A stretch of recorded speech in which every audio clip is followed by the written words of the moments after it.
শ্রমিক মালিক এক হয়ে গড় হয়ে দেশ নতুন করে।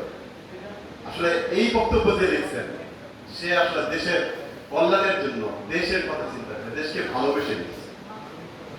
আসলে তার এই চিন্তাটা খুব ব্যাপক।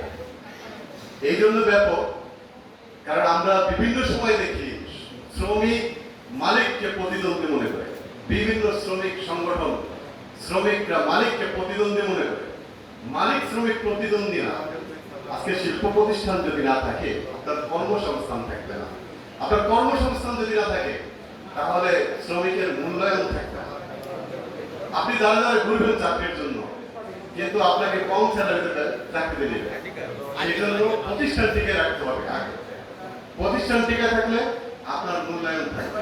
আমরা ন্যূনতম গেজেটে 13,500 টাকা স্যালারি, যখন শ্রমিক সংকট থাকবে মালিক কর্তৃপক্ষ আপনাকে 15,000, 16,000, 20,000 টাকা বেতন দিয়ে নিতে পারবে, কারণ তার কাজ করতে হবে, শিপমেন্ট করতে হবে।